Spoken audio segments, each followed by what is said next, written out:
I sat there in our sunlit kitchen, the kind with quartz countertops and stainless steel appliances we'd picked out together 5 years ago, staring at the pink slip from my accounting firm. 6 years of crunching numbers for Thompson and Reed. Gone in a flash. Restructuring, they called it. The words on the paper swam before my eyes, but I shoved it into my purse when I heard the garage door rumble open. Mark's heavy footsteps followed, his polished Oxfords tapping against the hardwood like a judge's gavel. "Sophia?" His voice cut through the house. Expectant. Always assuming I'd drop everything. "In here," I replied, my tone steady despite the knot twisting in my gut. He strode in, 38 and still carrying that sharp-jawed charisma of the investment advisor I'd fallen for 9 years back. But his eyes held a new edge now, detached, like he was appraising a stock portfolio instead of his wife. I forced a smile. "Rough day at the office?" He didn't answer right away. Instead, he grabbed a craft beer from the fridge, popping the cap with a flick that sent it skittering across the counter. The sound echoed too loudly in the silence between us. Then he turned, leaning back with arms crossed, his face a mask of cool calculation. "I heard about the layoffs at Thompson and Reed. Word gets around in finance circles." My breath caught. How did he know already? But I nodded, playing it calm. "Yeah, it hit a bunch of us. I'll bounce back, though." He took a swig, his gaze unwavering, like he was sizing up prey. "This changes things, Sophia. Our deal, splitting everything down the middle. Bills, mortgage, all of it, that worked when we both pulled our weight." The words landed like ice water down my spine, but I kept my face neutral. That old habit from childhood kicking in. The one where you swallow the hurt and observe, because showing weakness only invites more pain. "Mark, it's temporary. I'll find something." He shook his head, sharp and final. "No. I've been thinking this through for months. I bring in the real money, $220K base plus bonuses. You've been coasting on $70,000. Time to make it truly equal. I cover my half. You cover yours. Or figure it out." The indifference in his voice hollowed me out. A quiet betrayal that stung deeper than any shout. This was the man who'd once whispered promises of forever during our honeymoon in Napa. The one who'd convinced me to relocate for his big promotion. Now, he reduced our marriage to a ledger. I could feel the fracture inside, that slow-building ache of realization. But I didn't cry or argue. Instead, I met his eyes. "Fine. 50-50 it is." He blinked, caught off guard by the lack of fight, suspicion flickering before he masked it with a nod. As he turned away, sipping his beer like the conversation was settled, something crystallized in me, not rage yet, but a cold, patient clarity. The man I loved was a stranger. And in that silence, I began to plot. The next morning, Mark left at dawn for his downtown office, his routine as predictable as the Tide black coffee, crisp suit, a perfunctory peck on my cheek. "Don't forget, utilities are due soon," he tossed over his shoulder, like a reminder to a roommate. I watched his Tesla pull away, then moved with purpose. 9 years had taught me his habits, home by 7:30. Unless client dinners kept him out. I had the day. Our study was his fortress. Files alphabetized. Passwords recycled from our anniversary date. But I wasn't the oblivious partner he assumed. My accounting background had sharpened my eye for discrepancies. I started with our joint accounts. The statements revealed shadows I'd never noticed, unexplained withdrawals. $600 here. $1,200 there. Always cash. Totaling over $5,000 in the last year alone. My pulse quickened as I snapped photos on my phone, each click building a wall against the hurt gnawing at my chest. Deeper in. His personal safe, unlocked. Because who would dare challenge him, held the real poison. A secret brokerage account in his name only. Balance $112,000. Transfers from our shared savings. Drip-fed over 3 years while he preached fiscal equality. But the charges twisted the knife. Lavish dinners at steakhouses we'd never visited. Boutique hotel stays during his late nights. A necklace from Tiffany's I'd never worn. One entry burned. A romantic getaway to the Sonoma Inn. The weekend he claimed a conference in Boston. Couples massage. Wine tasting for 2. My hands trembled. But not from fear, it was the silent fury of betrayal. The kind that simmers in your bones.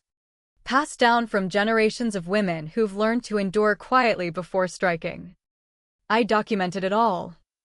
The evidence a balm against the loneliness settling in. By afternoon, I'd uncovered emails on his old tablet sloppy. Left logged in. Exchanges with Lauren Brooks, his junior associate, flirtations turning explicit. Plans for discreet transfers that screamed embezzlement. Sophia's clueless, one read. Keeps the home fires burning while we build our nest egg. The words seared. A fresh wound on old scars. Reminding me of how I'd sidelined my ambitions for his. Moving cities. Skipping promotions. In that moment, the hurt morphed into resolve. I wouldn't shatter loudly. I'd dismantle him piece by piece. I drove to my mother's place that evening. The modest ranch house in the suburbs where she'd raised me after Dad vanished. Her fusion restaurant, Nguyen's Nook, bustling out back with aromas of pho and burgers blending in that uniquely American Vietnamese way. At 62, Lan Nguyen was a force, immigrant grit turned entrepreneur. Her hands always floured from dough or spiced from marinades. She took one look at my face and pulled me into a hug that smelled of garlic and home. Con guy. What's wrong? You look like you've seen a ghost. The story spilled out over tea. The layoff. Mark's cold decree. The hidden fortunes and affair. She listened. Her eyes narrowing like when she'd spot a bad supplier. That quiet strength I'd inherited, but buried under marital compromise. I always knew he was too slick, she said. Her accent thick, but her words sharp. Men like that hide rot behind smiles. She'd warned me subtly over the years, noting how he isolated me from family gatherings, claiming work stress, how he dismissed her food as ethnic experiments. Now, the pieces fit. The betrayal echoing the abandonment she'd survived. You're not alone, she insisted, squeezing my hand. And you're not weak. Use that brain of yours. She offered me a spot in her business, handling books. Expanding catering. Build your own empire. Sophia. Don't beg for scraps. For the first time. Hope flickered amid the pain. A path forward born from the ashes of trust. Weeks blurred into a double life. The tension coiling tighter with each day. By morning, I'd job hunt at Mom's. Balancing her ledgers and landing freelance gigs, small businesses needing audits. Paying better than my old salary. Evenings, I'd play the dutiful wife. Cooking meals Mark barely noticed. His text to Lauren growing bolder on his phone left charging. The silence between us grew heavy. Pregnant with unspoken accusations. My hurt festering like an untended wound. One night, poring over more records, I traced the fraud deeper. Client funds siphoned through dummy LLCs. Over $300,000 vanished into Mark and Lauren's pockets. Emails gloated. Sophia's the perfect cover, dependent. Oblivious. The psychological toll hit hard, sleepless nights replaying our vows. Questioning my worth. The isolation of betrayal gnawing at my sanity. But pain-fueled action.